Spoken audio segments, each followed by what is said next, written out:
on the power grab that took place at the hands of this administration, which I think you deserve a ton of credit for right off the bat. I appreciate it. This was in response to Texas drawing 4 districts at the behest of Donald Trump, the demand of Donald Trump. 5 districts that he felt he was entitled to. That's right.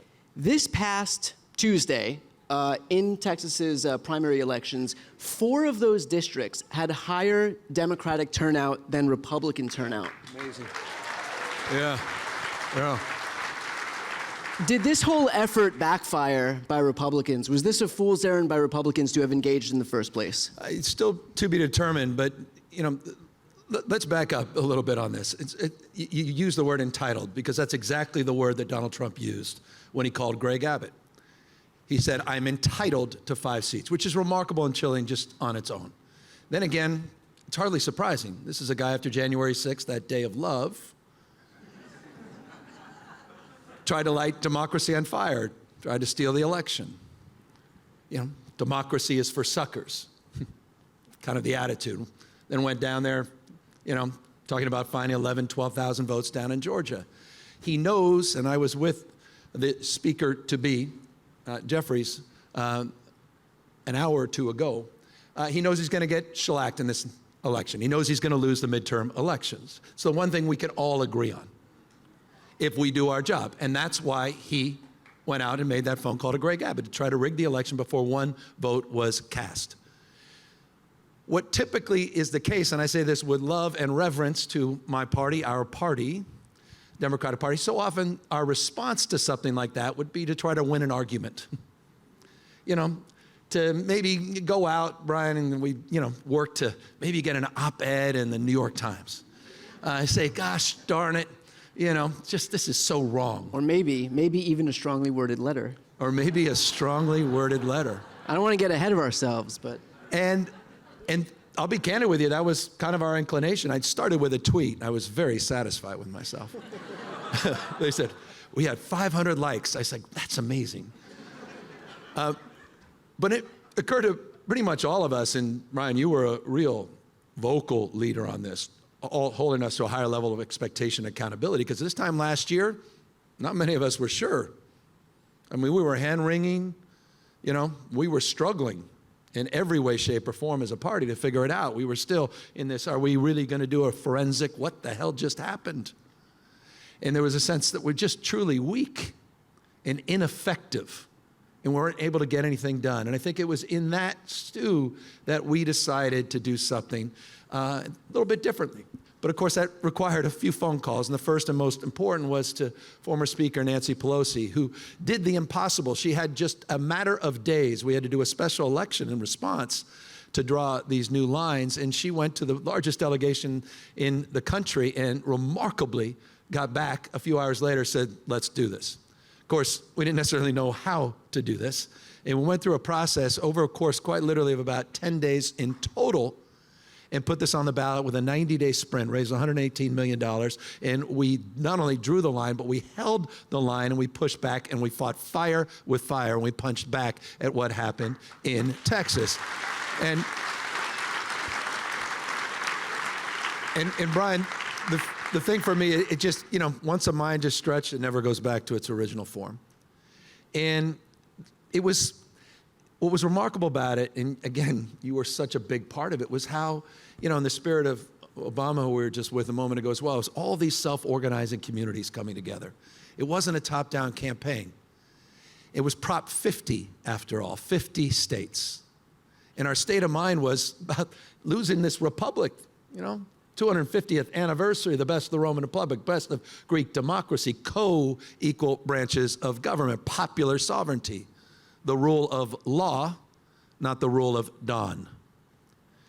And it's increasingly, I think, dawning on all of us that for things to change, we have to change.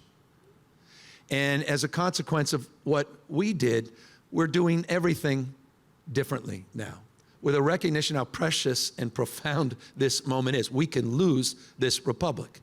This guy is not screwing around. Let me highlight that. Brian, on the day we kicked off the campaign for Prop 50, It was at the Democracy Center in Little Tokyo. It's a sacred site in Los Angeles where we were interning, busing the Japanese. It's a sacred site. I underscore that because we had about 1,000 people at a rally, 2 U.S. senators, we had a dozen members of Congress, clergy, civil rights leaders to kick it off. And we looked outside. People were having a difficult time getting in. We're like, what's going on? They said, well, there's a bunch of masked men outside. We rolled our eyes. There's not masked men. There was one exception, a guy dressed up, I kid you not, as if he just came off the Burbank lot, Warner Brothers, in 1930s garb, including the haircut, guy named Bovino, Gregory Bovino, was out there with his private police force. Appeared to be private, no markings, no reference to who they're working for, an intimidation tactic to keep people from walking in. Poor guy selling, true story, strawberries across the street, disappeared that day. We finally tracked him back. He finally came back a few weeks later. Collateral damage. We said at that time, that is a preview of things to come. What more evidence do you need than what happened in Minnesota? Those guys clearly took an oath of office to Donald Trump, not the Constitution of the United States of America. On Election Day, again, if you think I'm overstating things, on Election Day, Bovino, Kristi Noem, Stephen Miller, the dark heart of the operation, sent out BORTAC teams. These are the Border Patrol Tactical Units. These are the folks with the Apache helicopters. On election morning, sent them to the highest profile location you can find, particularly after the Dodgers win the World Series, to Dodger Stadium, to get all the morning news, to send a message to our diverse communities already on edge, because we had 4,000 National Guard federalized, 700 active duty Marines, not sent overseas, but the second largest city in the United States of America, to send a message, don't bother to turn out the vote. We said at the time that is a preview of things to come. Of course, that came after Donald Trump sent out a Truth Social even earlier that morning saying the election in California is rigged. He also sent out the Department of Justice, Pam Bondi sent out his teams, election watchers and observers. The next day tweeted out, we have the evidence. And they went to the Supreme Court. A preview of things to come. I kicked off this book tour in the South, in Tennessee. We were down in Fulton County. Met with the commissioners, head of the commission. Trump is not only, did he take them with, all that team of folks, Tulsi Gabbard and everything else, he's now trying to impose to take over that commission for the election this year. A preview of things to come, to nationalize the election, or at least in 15 blue states. What's the SAVE Act all about? It's not about voter ID, it's about who gets to vote. It's about voter registration. This guy is not screwing around, and nor can we. And forgive the long-windedness, you opened up with Prop 50. That's what it represents. We have got to fight fire with fire. I wish it weren't the case. The idea that we were advocating for gerrymandering, the fact that we were advocating for literally politicizing and choosing voters, shows you how precious, again, and profound and consequential this moment is in our republic.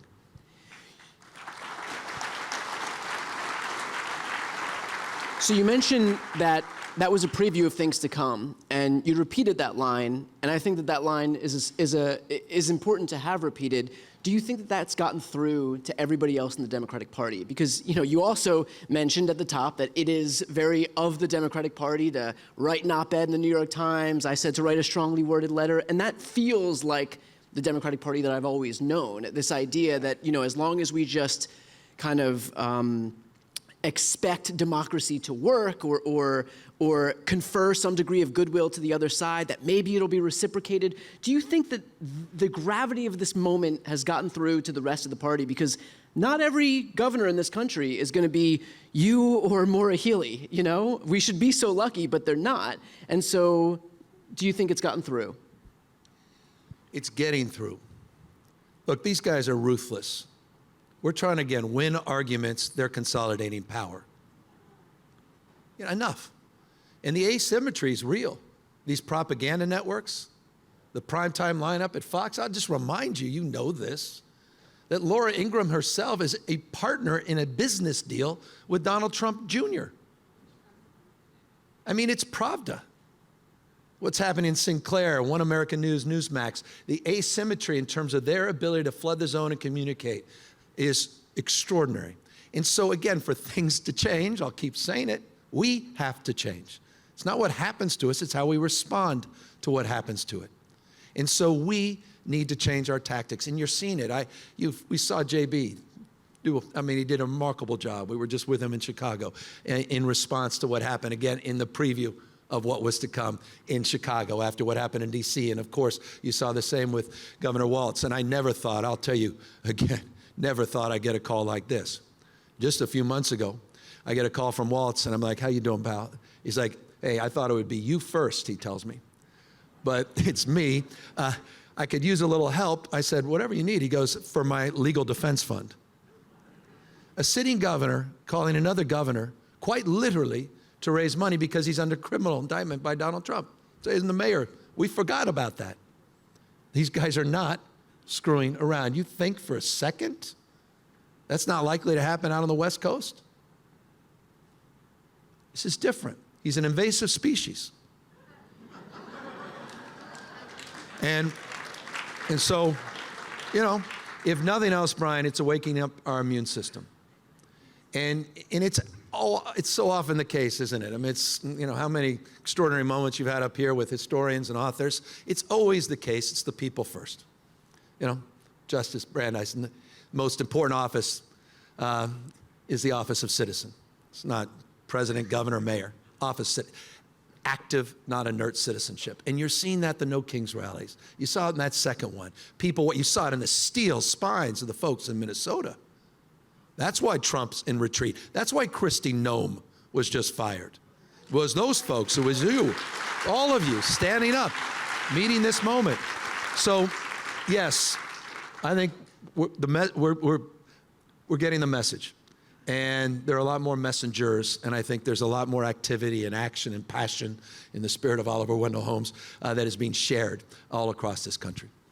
To what extent do you think that the fact Trump and his acolytes feel so emboldened to act the way that they are, that's born out of an unwillingness to hold them to account the first time?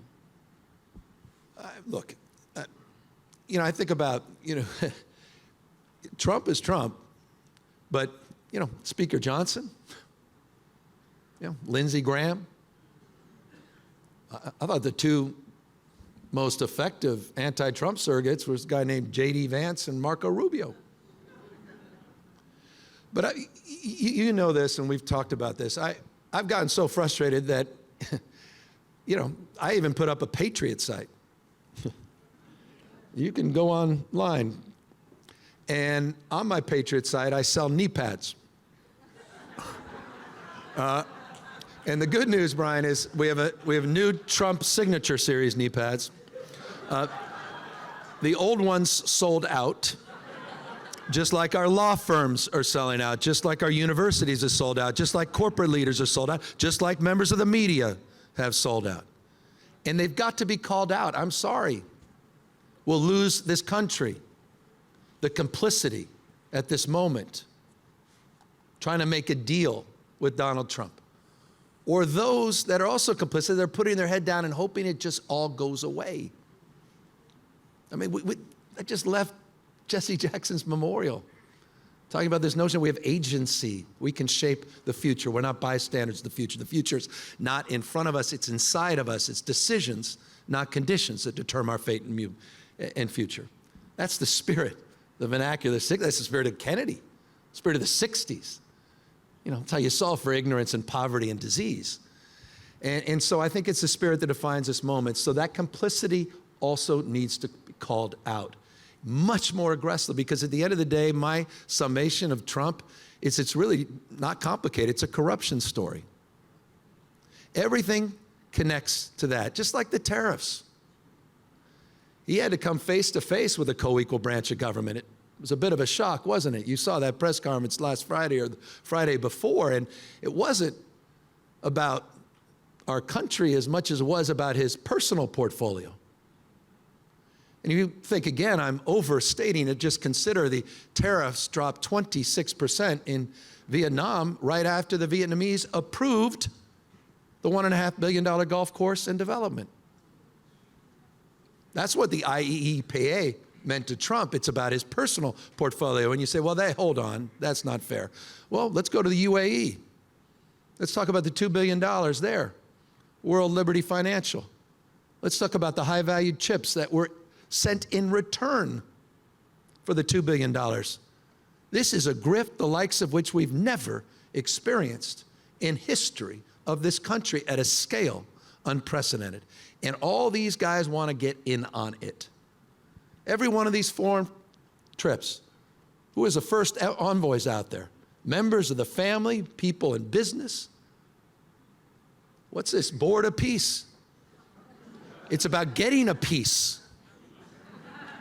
of the Middle East. Come on. You got to call this out. It's not complicated. It's in plain sight. And there's a timidity. Bobby's language. The world needs are the qualities of youth, not a time of life, a state of mind, a quality of imagination, predominance of courage over love of ease. This notion of courage over love of ease at this moment. And so, again, forgive, my mom, I wrote about her in this book, who's passed away 20 years ago. She'd probably be washing my mouth out with soap. And forgive me, Mom. But I just feel like this moment requires us to radically shift. Conventional politics no longer applies.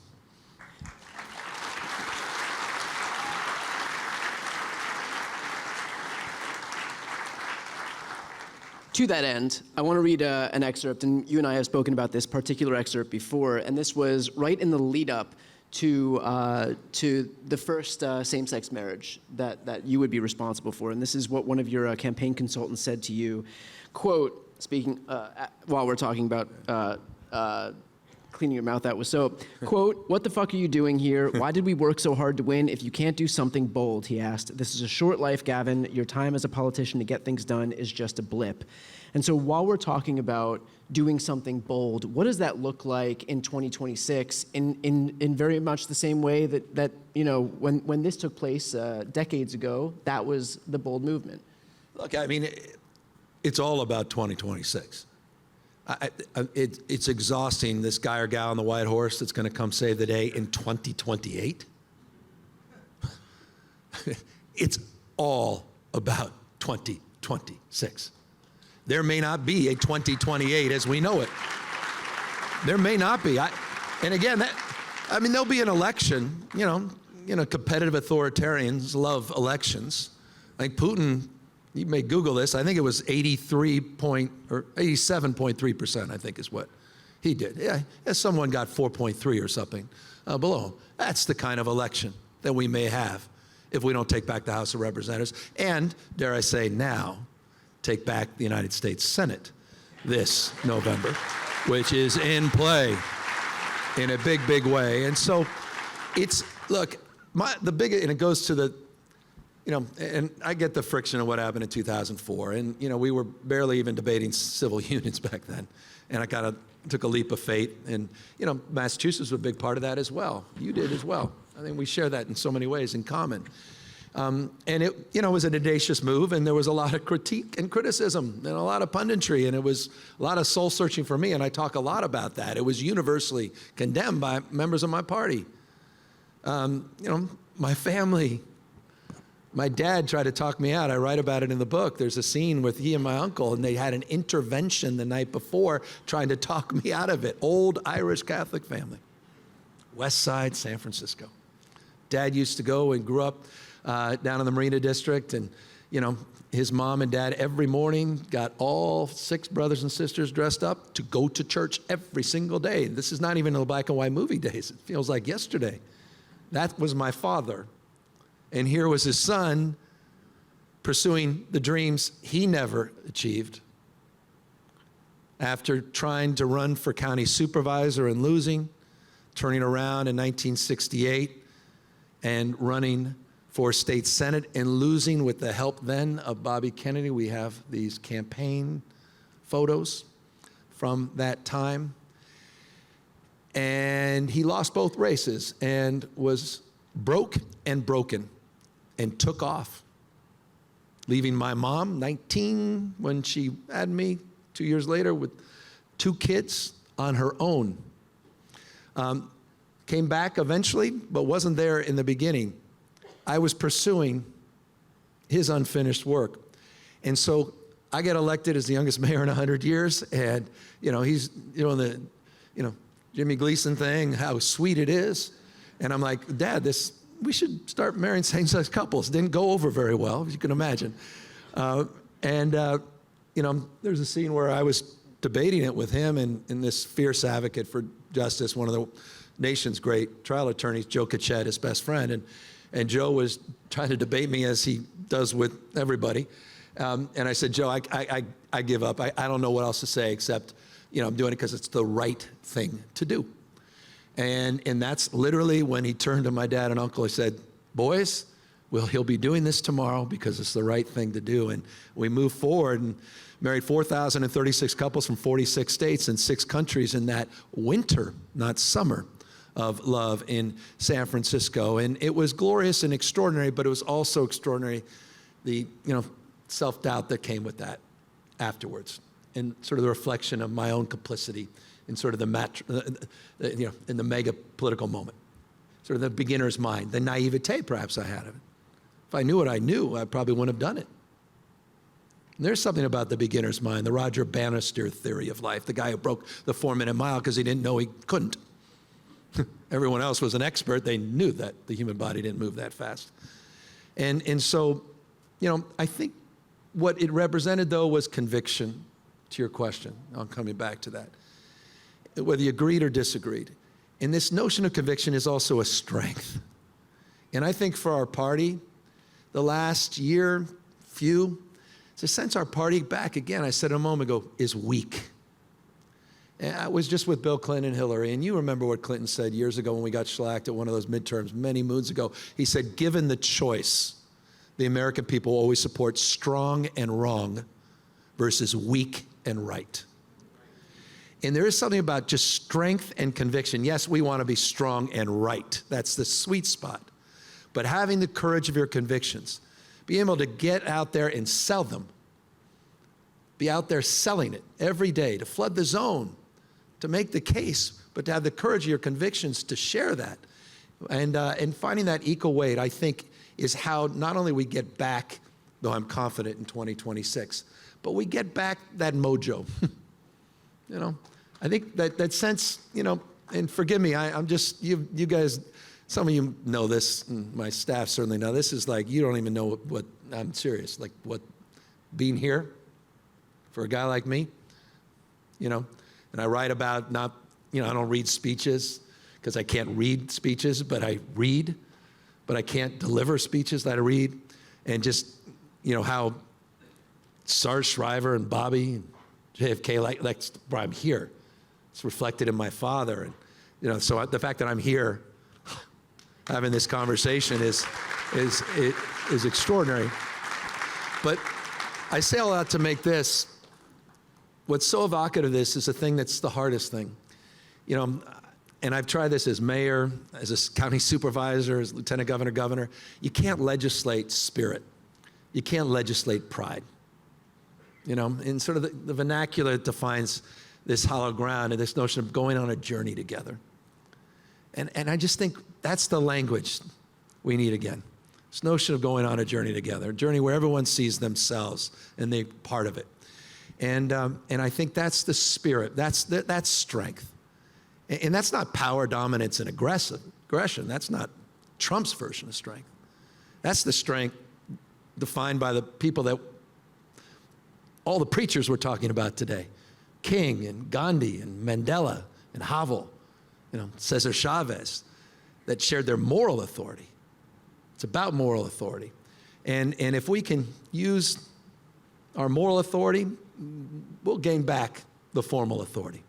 And I'm confident in not only 2026, but also 2028.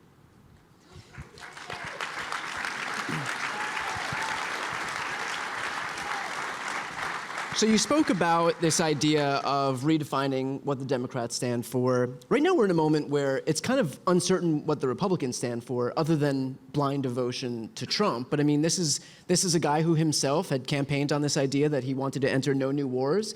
Here we are in a new war every week. A guy who campaigned on bringing costs down. Thanks to his trade war, costs are surging.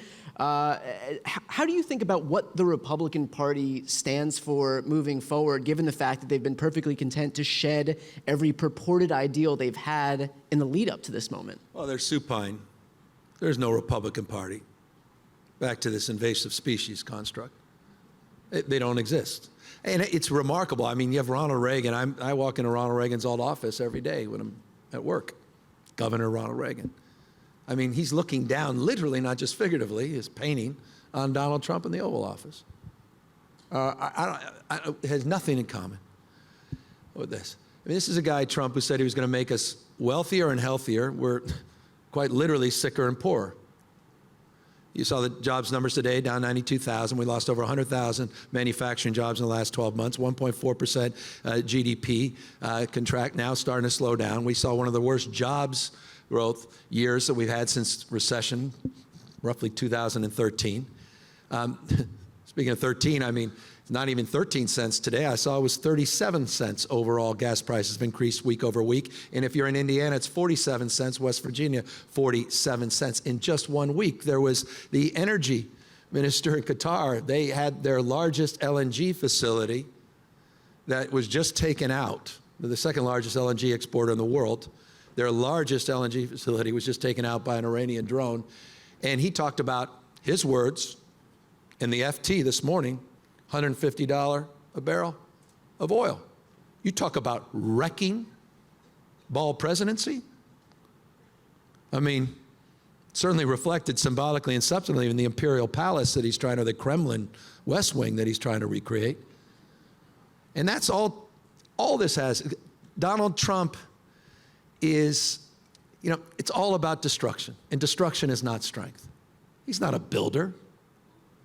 You know, Sam Rayburn, what, you know, that, you always like, remember years ago, it was like, who's this Rayburn guy? He says, well, he had a great quote. I always remember the quote when I was a kid. He goes, you know, any jackass can, you know, knock down a barn. It takes a skilled carpenter to build one. Forgive me, but Donald Trump is a jackass. I believe that. And it's the only thing it has in common, anything. Institutions, truth, trust. I don't even get to Kennedy's stuff, but come on, let's go down the list. These guys are rewriting history, censoring historical facts. They want to bring us back to a pre-1960s world. America in reverse. LGBTQ rights, women's rights. I mean, we've seen it on civil rights and now voting rights across the board. It's happening in real time. That's why states matter. And I want to just thank your state governor for, I guess she must have written a book, because I think you must have learned, or she could have in the time that you spent together talking about that, but more how important she is and how important governors are. States are on the front lines of all of these battles. But we all are now in this consequential moment. And so, no, I do not know what Donald Trump stands for. Right now, he stands for Donald Trump. And that's at the essence of almost everything. And we've talked about the Epstein files, but I don't want to go down that dark hole. But that's also reflected in what that's all about as well. It's about him. Something about those files and him. You don't care about laying anybody out. So who is he protecting? We know. He's protecting himself. There was a really interesting part of the book where you discussed your meeting with Donald Trump, going on a plane with him, having phone calls with him. What struck me about that part of the book is it didn't feel like, it felt like there was two distinct personas between the public one and the private one. And so can you speak a little bit about who he pretends to be in public, whether you think that there is some legitimacy behind that, and who he is in private? I'll talk to you about who he tried to call on Air Force One. Oh, thank God she didn't answer. That would not have gone well. I'd have been kicked off the plane. I got a call. This There's a more contemporary call, and I'll go back briefly to what's in the book. In this book, by the way, if you were coming to get a book about 10-point plan to restore America's soul and future, and come back, that is definitely, you're at the wrong venue. That is not this book. If you came to read a book that was some sanitized version of a political life, this is not that book either. This is the Opry. This is, if you don't like me, you should buy this in bulk. With the one exception, I wrote a book that went up to when my father, God bless him, he lasted long enough to see his son get elected governor. He was in a wheelchair on election night, passed away a few weeks later. Didn't see me get sworn in, but boy, he was there. And what a night that was for me. And that's where the book was going to end.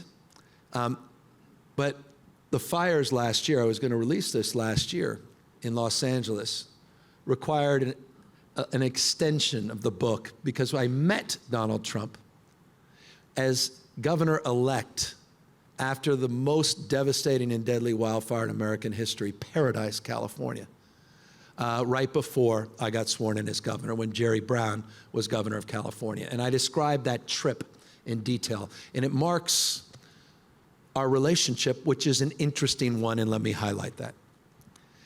The night before he federalized 4,000 National Guard, remember, that all happened in California first. So much of this is happening in California first. His efforts to try to get and purge the voting rolls happened in our state first, even before Pam Bondi demanded them as an extraction payment to get the National Guard, or rather get ICE out of Minnesota. They had already demanded that of us and a number of other states many, many months ago. Donald Trump demanded my attention on a night that I'll never forget. At 10:30, 11 o'clock, I'm getting this strange phone call, missed call, from someplace in Florida. And it just couldn't be, right? It's 10:30, I'm doing the math. I may have dyslexia, but I can still count,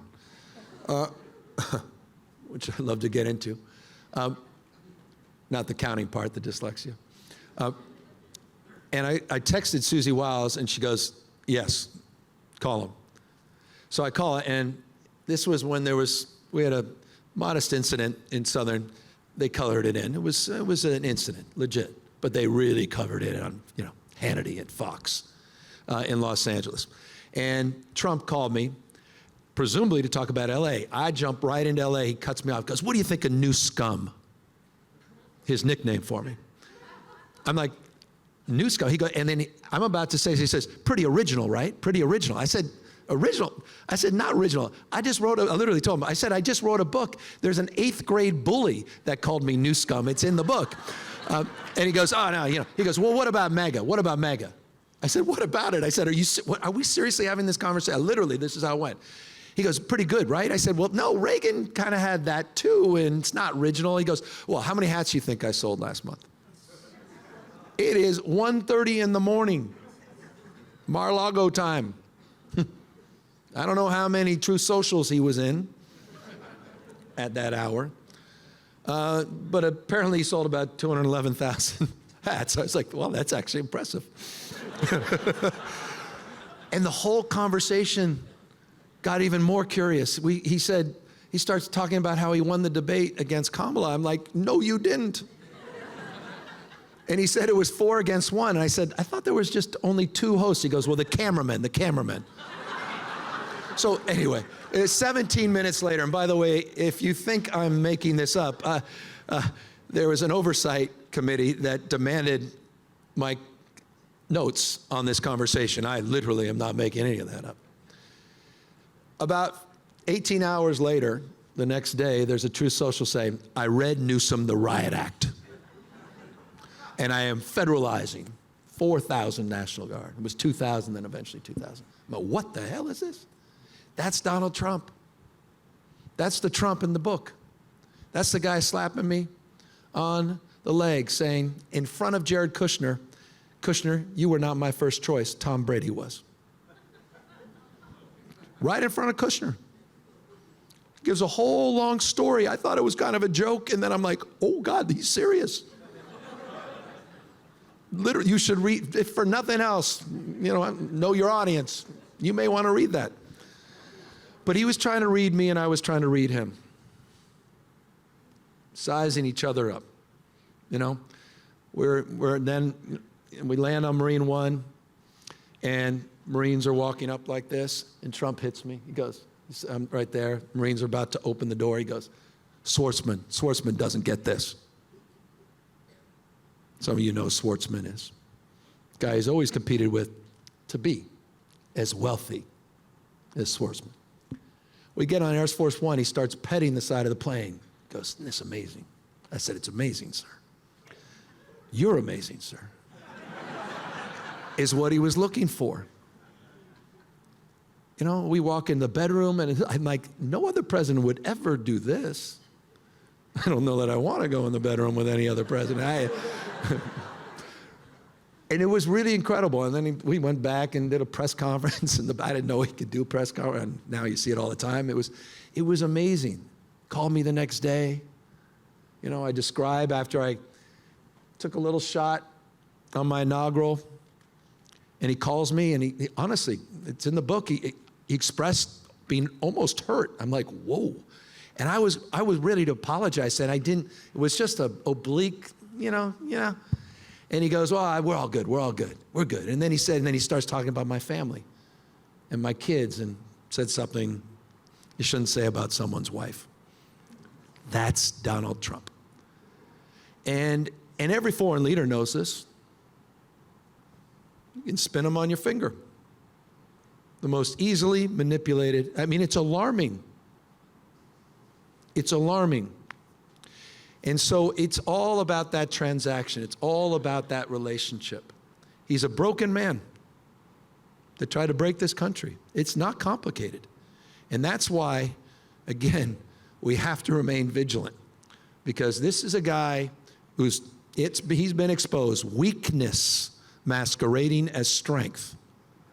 With respect, and forgive me, but between he and Bessent, it's Dumb and Dumber right now. These guys, this thing is collapsing all around us. I live in the Mag 7 West Coast.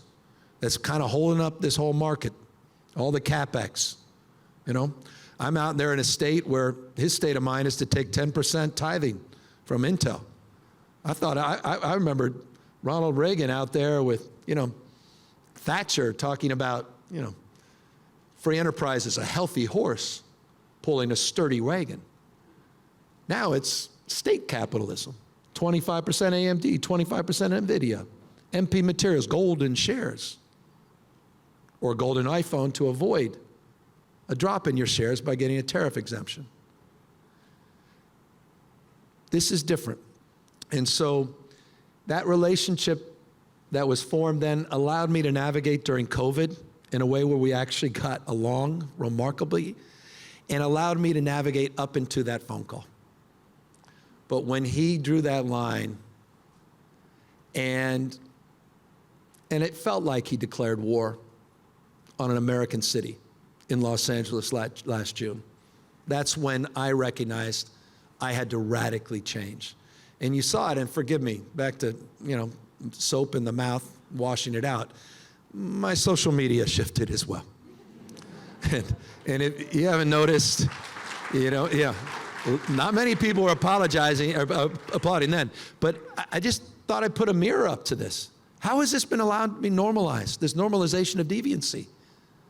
How are we not calling this all cap out? How can he cosplay and literally dress up as the Pope? Like dressed up as the Pope. Dressed up as Superman. He put his picture up there on Mount Rushmore, so I decided to start doing it as well. And so offended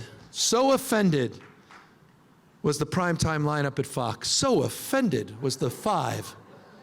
How could a governor do this? It's so unbecoming. Jesse, what do you say? So situationally unaware of how complicit they all have been at this moment.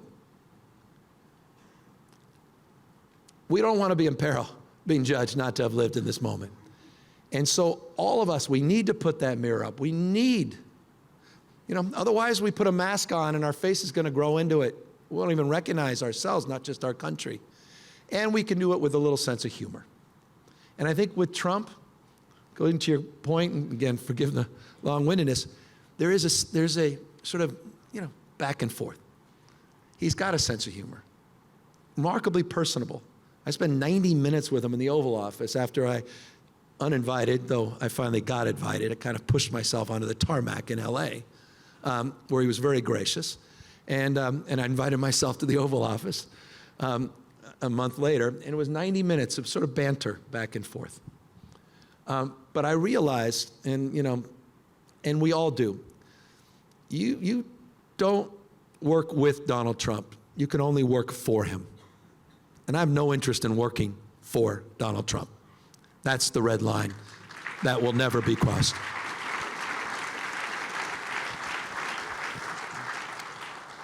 While we're on the subject of weird relationships, Kimberly Guilfoyle. Okay. Oh, geez. Look, Y'all seem to know a lot more about that than most things. That's interesting. Yeah. I have spent the last week trying to figure out what the question would be here. I know that I wanted to ask a question. You must have had something to drink. That took some courage to bring this up. Well, I didn't see Jen, so I figured it would be okay my to wife's ask. not here. So I don't by really the know way, what... just on that, so I can try to distract him. And he may forget the question he was about to ask. So we're on Air Force One. I get the royal tour. It was amazing. He was incredibly gracious. He really was. And he was treating everyone rather graciously as well. It was sort of a mark of interesting character trait that I've never seen and haven't seen since, in terms of how he treated, the pilots and everybody and how gracious he seemed to be with the staff. But he really wanted me to call my wife. And I don't know any, some of you maybe had the privilege. I had never been on Air Force One. I figured you just pick up the phone and dial. That doesn't work. There's some operator, back like some old day movies. And I'm like, oh gosh, not Jen, not my wife. She was not happy I was with Trump. And he's standing right above me, waiting for the operators to say, sir, we have Jen Newsom on the phone. And we waited. I'm like, okay. Well, we're watching Fox News, and and I'm like, sir, she's not available. I'm like, oh, that's really too bad. That's, luckily I ended up having to call. He said, call someone else. I ended up calling my sister, and he got bored with me and walked away. I said, Hillary, thank you. You're good? Good, thanks, bye. Forgive me, but you were saying about Kimberly. So, on the topic of unfortunate relationships, how, was she always, is this an act? How did this happen? I mean, the gulf between you and her. Yeah. Well, I'm a young man in a hurry. She was a young woman in a hurry. She, pretty fierce prosecutor, was in LA, made her way to San Francisco. A lot of cross currents with Kamala and the DA's office. I mean, it's interesting. And, I was sworn in as mayor the same day Kamala was sworn in as DA. We walked across the street for her swearing in. And, we were all in this sort of friends group. Frenemies group, not with Kamala, but with Kimberly and Kamala. And she was a very effective prosecutor. And there's a famous dog mauling case where court TV was starting to assert itself. And she was on there a number of times because she was prosecuting that case with a co-prosecutor, a deputy DA, and it was a very high-profile case. It was getting a lot of national attention, and she started getting a lot of national attention. And she seemed quite gifted on TV, so much so that Roger Ailes eventually called her after she went to work part-time for Court TV and then part-time, full-time at Fox. I just got elected mayor. She just gets the job from Ailes. That's not a relationship that's going to last. But she always had that prosecutorial energy. She had an amazing father. Mom died very young from Puerto Rico, dad from Ireland. And he was just this, just blue collar, worked for PG&E, just hard work contractor, part-time, and just raised his two kids after his wife died very young to be tough. That's who she is. But talking about a mask, you don't get to go on Fox for very long without putting that mask, and that face grows into it pretty quickly. And that's what happened, from my perspective. And then she, presumably, I guess they must have fallen in love, Donald Trump Jr., where they were engaged, and you just can't make that up. From our first lady of San Francisco, engaged to, and as we're going back and forth. So it's been a hell of a, it's not easy to talk about these things, and it was a hell of a thing trying to edit what I wanted to say about this in the book, knowing that my wife was likely to read it. So it's, but I write about it, and I try to be honest about it, and I also, I'm married in the church, you feel like a failure. And this book is about failure. It's about setbacks. It's not about triumphs. It's about mistakes. It's about, it's hardly about, perfection. I think if there's anything, maybe it's about perseverance. It's about discovery. A young man in a hurry, became a memoir of discovery, the subheadline, because I wrote a book that I couldn't go back and talk about my life to my mom and dad because they were no longer here. And so I had to go back and I had to start to learn about things I never knew about them, secrets they never shared, including why they got divorced. I found out about that in the process of writing the book. They never told me why they got divorced. I never understood why my father left. I never understood my mom's relationship to her father, who took his life, was a prisoner of war, a corregidor, who put a gun to her head when she was very young, threatening to kill her in a fit of rage of alcoholism. Again, eventually taking his own life.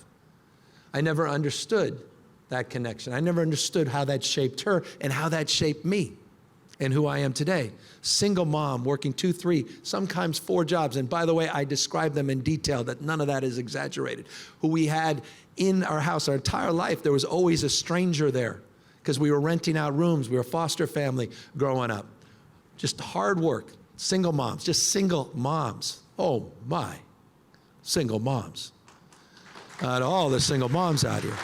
And so in many ways, this became a love letter to her. The things I can never say to her because she's not around, she never met my kids.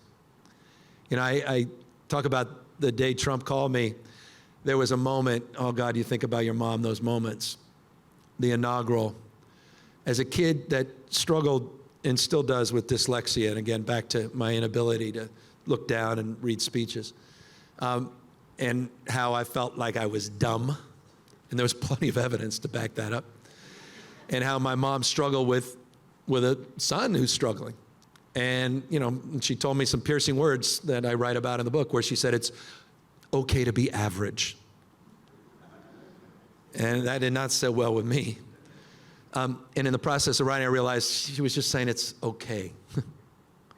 And in the process of writing this, I forgave her. And I keep forgiving, and so it's a journey, but it came to just intense terms the day of the inaugural, and I'm reading the only thing I can read, which is a teleprompter speech, and it's, these are not memorable speeches, my teleprompter speeches. I'm sort of fixed on the words. But I noticed the audience was not fixated on anything I was saying, because in the corner, I'm seeing this shadow running around. My 3-year-old, who was sitting in the front row with his pacifier and his blanket, Dutchie. And the crowd is kind of laughing a little bit, and he's running away from my wife. My wife's in a panic, people all paying attention, and he runs right up on stage as I'm speaking and bolts right to my leg. And I'm looking at the teleprompter, and with our first 100 days, we will, and people are like, and I look down, I'm like, and I, of course, pick him up. And then what does he do? He puts his head. Right, I mean, you can look this up. And I have to give the speech with my son. And I swear to you, to this day, there's never been a speech people are like, I want that speech again. Because they don't remember a damn thing that I said. It was just the way everyone felt. And and the way I felt at that moment, I was thinking, oh, if mom could see this. That's all she wanted for her son. that connection, and so this book is about opportunity to make up for that. My dad never had that. My dad was amazing. I love my dad, and I've never, ever doubted he loved me. Came back to my life much later. Was a huge part of my life, but he never had that. Was here maybe, but was never here. The baritone of your life. And that kind of love is, to me, the most important. That's what this book is about. All the mistakes I made and how I'm trying to make up for them. I'm trying to be a better person. This young man in a hurry was too focused on himself. It was all about me, me, me. And one of the most profound moments where that just came crashing was when my mom, and I write about this in the book, where I get a voice message, and it's my mother. Hi, it's your mother. You may want to see me before next Thursday, because that will be my last day. Of course, I immediately then call my sister. What's going on? And she says, well, what's going on is you're not paying attention to anything. You're out there running around. You've got this little small business. You think you're all that as a county supervisor, and you haven't been paying attention to Mom. Breast cancer's come back. I said, oh, I know that. She goes, no, it's come back. I said, but she's going to be fine. She got this past a year ago. She came over it. She goes, no, she's doing an assisted suicide next Thursday. And by the way, it was illegal in California at the time. And I know this is an issue. Trust me, I know the audience. I get it. And I didn't understand it. And so I had to come to grips with kind of jerk I've been, running around all about me, me, me, me, me, and to spend those last precious days with her. But I had to spend the last precious minutes and seconds with her. Courageous doctors willing to lose his license. And everybody said their goodbyes. They're in the living room. My sister and I are just with our mom. And she's looking through all the old photos, those sort of 70s patina photos. And the medicine's starting to, doctor left, medicine's starting to, and my sister's crying, I'm crying, and my sister looks at me, I'm like, go, it's okay. And she bolts out. And I'm stuck there, I'm like, I don't know that I can do this much longer, but she's still with us. And I'm holding her hand, and those last breaths, nothing romantic about this. I mean, talk about scars, like scars, that last breath. And then I just put my head down on her stomach for about 20 minutes, and I said all the things I didn't even have the courage to say 20 minutes before, just feeling the shame of that. And it was just this wake up, like, who the hell am I becoming? This is not why she lived and died, for this guy. And so this is what this book's about. I'm scrutinizing my life, all the mistakes, all the insecurities, all the anxieties that I have sitting up here with you today, that mark who I am. And I'm just trying to be a better person throughout all this. And by the way, just something that may or may not resonate with you, what a gift it was. You know, my first year as governor, to sign a bill in her memory, allowing it to be legal in the state of California, to at least allow the grace of that journey that is unique for everybody. And I trust me, grew up in the church. I get it, how raw that is. So that's a little bit of the journey I've been on, and Kimberly was part of that journey, sincerely. Donald Trump's a big part of that journey, you know?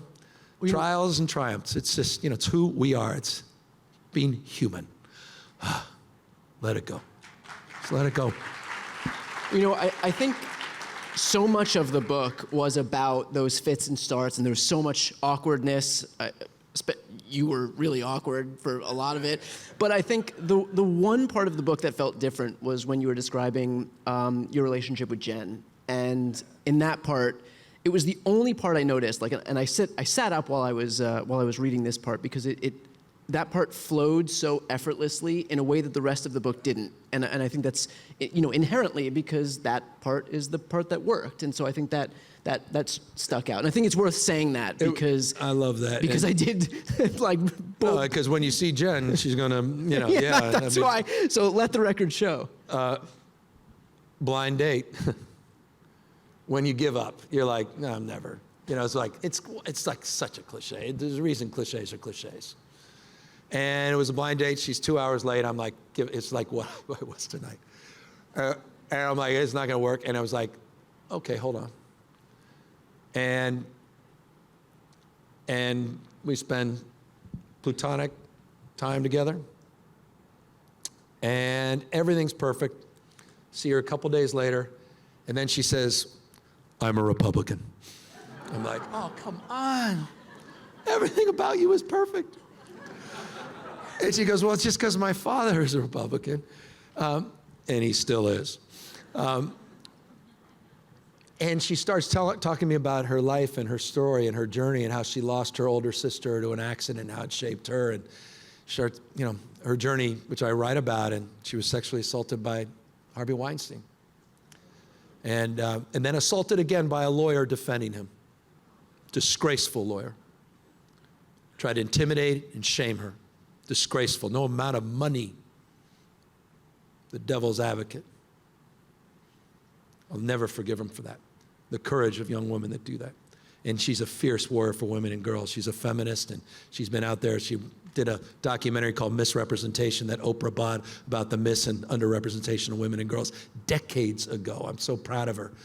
But there's a spirit in her because of what she went through. And I describe it, and I love that you bring this up. I describe watching her dance, the first time I saw her dance. Oh, and this freedom. I mean, you see something, it's like, we talk about love, and all my West Coast friends, love and light. And you're like, I don't understand that. And then I see it. I'm like, oh, love and light. And she's just a bright light. And, she set me straight. She didn't know. She's like, I love your dad. She got to know my dad, but she's like, are you going to be like your father was as a husband? She had to go through the Kimberly stuff. She had to deal with a lot of that afterwards. And we established that. Then she wondered, well, are you going to be your father again when it comes to our children? And so she took a leap of faith with me. And so if I didn't describe her well, that's an injustice. And she is the rock, and she's the constant. I'm so in love, and I'm so lucky. And she gave me the most precious things in the world that are the four that I dedicate this to. Brooklyn Dutch, Hunter, and Montana. And as I dedicate to them, may they continue this story. I want to finish off with the question I get asked the most when I see people, and I'm sure a question that you have to face a lot when you talk to people, and that is, are we going to be okay? And so I want to take this opportunity, while I'm sure there's a lot of people in this audience, a lot of people who are going to be watching online, who watch what we're contending with right now, see the ways in which our democracy is failing, our justice system is failing us, and obviously the apathy that we contend with among our voter base as well. And what do you say to folks who ask, are we going to be okay? What a perfect question, because it was expressed all day today at the memorial. We were talking about Ayers, we're talking about Malcolm X, we're talking about King, we're talking about Kennedy. We're talking about the 60s, how we were torn asunder in so many ways, shapes, or form, even the early 70s. And, I come from a city, San Francisco, 1906 earthquake and fire, and our flag is the phoenix rising from the ashes. That's the resilience we have as a nation, our capacity for renewal, rebirth. It's alive in all of us. I mean, it's alive in all of you. You haven't gotten the memo that you shouldn't be here for yourself or each other. You haven't dialed into the cynicism, the fear, and the anxiety. You've had all this stacking of stress, that grace you haven't even given yourself. This original book, by the way, this was not supposed to be a memoir. I submitted this to Penguin Press and the great Anne Godoff, and she rejected my book. And I thought she was going to reject it because I had one chapter about my childhood, and the rest of it was about COVID and social unrest, supply chain issues, and my first 2 years with Trump and 2 years with Biden. She goes, I want the memoir. And so I had to rewrite a brand new book. But in the old book, I talk about our resiliency.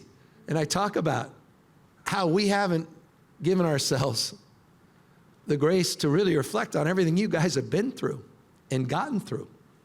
Just in the last 5 or 6 years, I would say since the escalator with Trump. But what many of you have lived through going back decades and decades, what our grandparents lived through, what my grandfather lived through as a prisoner of war, what my great-great-grandfather lived through, during the Red Scare, and I write about his relationship to Oppenheimer and Linus Pauling, he was his doctor, and all of that, and all the FBI files. It echoes today. And we're here. We've had triumphs, not just tragedies, since then. And so I'm deeply optimistic. But again, it's in that spirit of, the spirit of today that moved me. It's, as we pray, move our feet, right? It's faith and works. We just can't, I love the candlelight vigils, but not right now. I'm sorry. We've got to fight fire with fire. We've got to be as ruthless, but lovingly, as they are.